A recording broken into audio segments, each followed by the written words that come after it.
Hello. Now let's talk about passport application through the United States Postal Service. So yes, the United States Postal Service accepts application. There are agents there that are certified to process your application papers and documents. And not all USPS have the passport application agent. So some of them don't do passport, and a whole bunch do passport. So for you to be able to really see which one does it, you can actually go to USPS.com and then check it out from there. There is a passport appointments over there. So some post offices requires passport appointment. Some post offices don't require appointment. They could just accept you in as a walk-in. So going back to whatever your need will be for the passport, let's talk about this one. So there are two applications for the passport. The first one is a passport application for a first time or doing it all over again, even if it's not a first time. And then a passport application for renewal. So let's focus on one. Um, let's say you have a passport already. So this is the renewal form. It's a blue one. It's a blue, shaded blue on some areas. So this is the renewal form. And who can actually use this form? The people who can use this form if they have one, a previous passport. But not all people with a previous passport could apply for a renewal. So the renewal is basically for people who have their passport intact, the pages are not torn up and whatnot, it's not damaged and it's not lost. So you can use that passport renewal form. And then second is if you had your previous passport, the old one, when you were 16 years old or over. So for you to be able to really look into that, you're gonna have to open your passport and see if you have a 10-year passport or a 5-year passport. If you see right on the page where your picture is, it states right there the date that it was issued to you, the year that it was issued to you, and the year that it's supposed to expire. So if that time frame, let's say you got your passport 2009 and today is 2019, so that's 10 years, meaning you have your passport when you were 16 or older.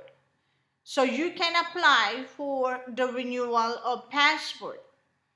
But if the passport, let's say you're an adult already right now, let's say you're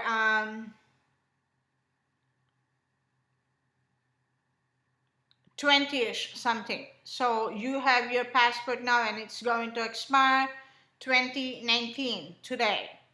And if you look at your passport right there, when you applied for it, the day that it was issued to you was 5 years. That was 19, 18, 17, 16, 15. So 2015 or 2014, 14, 15, 16, 17, 18, 19, 2014, that was issued to you, 5 years. So if that was issued to you 5 years, that's a 5-year passport, meaning you had your passport when you were 16, 15 years old younger. You were a minor.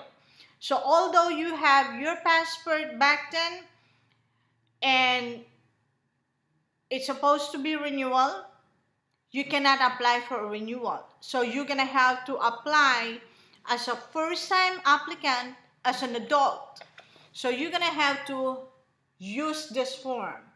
A first-time applicant for a passport application. So this one is shaded like yellowish right here. So this is the first-time applicant again. So you're gonna have to apply as an adult first-time applicant. But still, if you have that old passport, the clerk or the agent still gonna need that passport to be attached to your application form. So the clerk is going to review all your paperwork. And then, second is, let's say a child has a 5-year passport and the parents want to renew the passport because the child has a passport already. Let's say the child was 5 years old and then the 5-year passport, a 5-year passport is given to minors. So by the time the child turns 10 years old, that passport has to be renewed. Although it's supposed to be renewed, but since they are minors, they are not over 16 when they have that passport, that's going to be a first time applicant again. So this is the form, the same thing as the form as earlier, US passport application. So this is the application for the new one. So if they are minors, first time application again. And then if the passport is 5-year passport, the person who owns the passport had it when they were minor and then they are now adult, they're going to have to apply it as a first-time applicant adult again. And then the requirements. So this is the requirements. I'm just going to go to the basic. I'm not really going to go to the complicated one. Most of the complicated answers, you're going to find it out as travel. It's right here. Travel.state.gov. It will give you the answers over there. Or you can contact the National Passport Information Center via toll free at 1-877-487-2778. Or you can email them at npic@state.gov. So you will get the answers right there. So going back to the basic of the first time application, if you are a minor, check with your post office. If that post office is appointment only, you go online, USPS.com, set an appointment for this post office. If the post office is a walk-in, you can bring all your paperwork and your documentation and what is needed to be presented to an agent, to the passport agent, and you can walk in there and process the application together with that agent. But I suggest that you call that specific post office because a lot of post offices, they are until 2:30. But some post offices, like my own post office, if we could take them in, the appointment is done until 2:30, and then if I still have enough time to really do that, I accept customers if they are in the office already. So I still do that. But some clerks don't want to do that because of the amount of work that we deal in the post office. So it depends actually on the agent on how they're gonna do it. So going back to the first time application for the minors. So if the minor was born here, you set your appointment or you can walk in there. If the minor is born here, the requirement is that the parents should be present. If the minor has a birth certificate born in the United States of America, so the birth certificate Puerto Rico is considered in it, so it's a Commonwealth, that's acceptable. And within all the states in the United States of America, if the minor have the birth certificate and both parents are listed on that birth certificate, both parents should be present. Otherwise, if one parent cannot come in or they were somewhere else or whatnot for whatever reason, you can ask the clerk for um, the form, the consent form for one parent. So you can actually ask the clerk for that one, and they will give it back to you. So the procedure for that is you send out that form to your husband, to your wife, or to your ex-husband, or to whoever the father or the mother is, and then they have to bring that to a notary public, sign it, and send it back to you together with their ID. So the whoever is the representing parent of the child that was there, that form has to be presented to the clerk, the agent, together with the photo ID of the parent that was absent. And that photo ID will be given back to you by the agent anyway. And then, if both parents is not available, and let's say whoever is in charge of the child, a custody papers or guardianship papers, the adoption papers will do, and then photo ID of the representing guardian or the representing parent. So that's all what you're gonna need to have.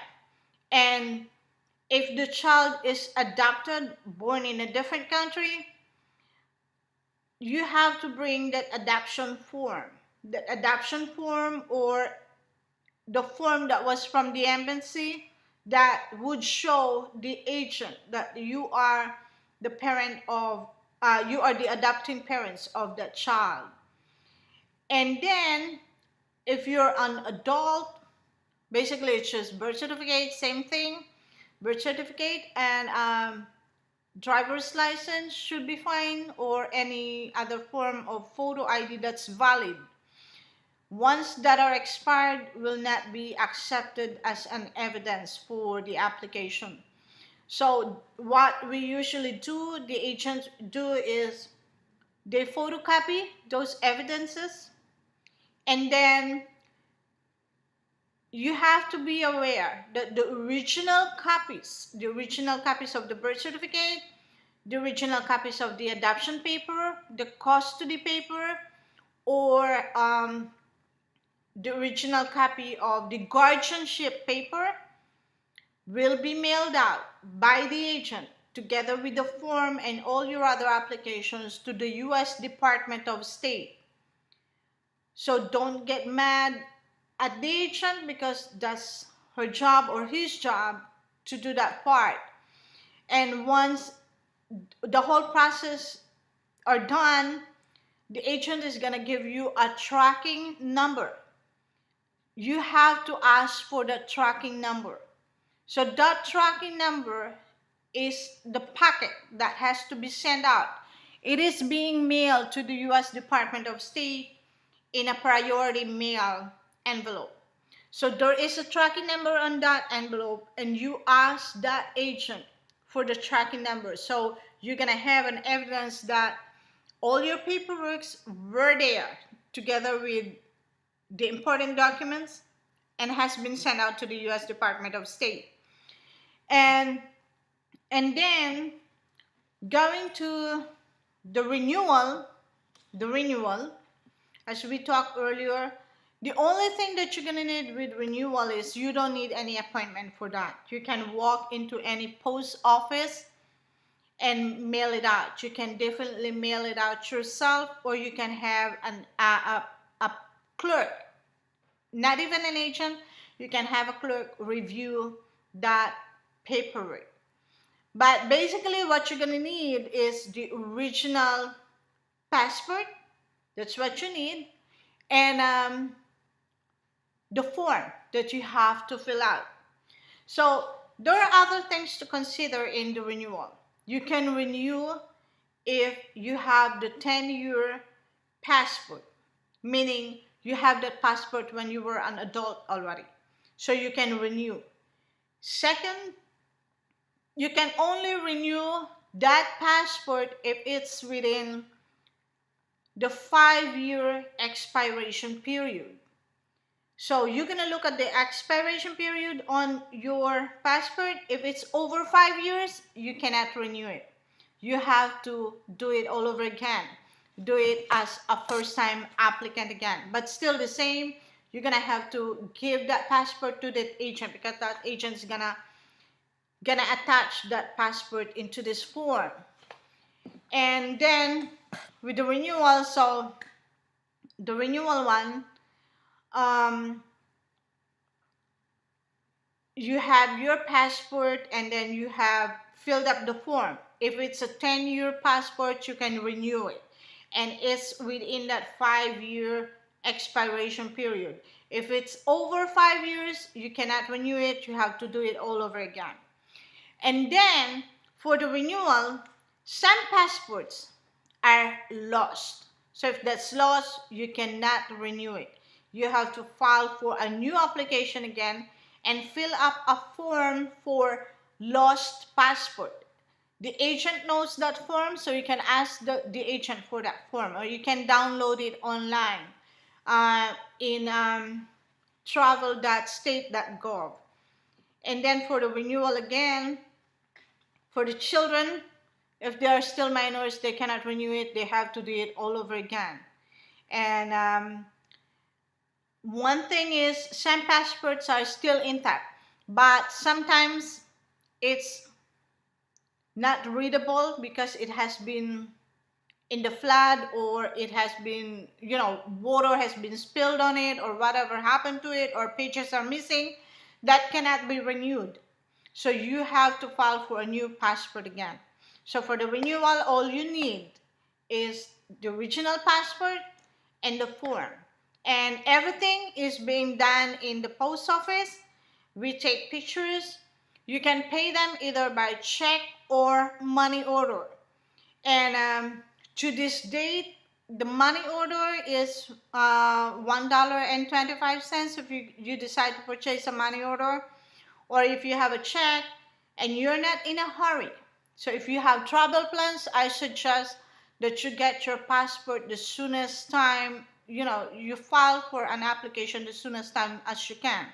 Because the passport application for routine procedure takes about 6 weeks to 8 weeks before you get that passport. So if you have travel plans within the 5-week period when you walk into the post office, I suggest you do the expedited procedure. The expedited procedure takes about 2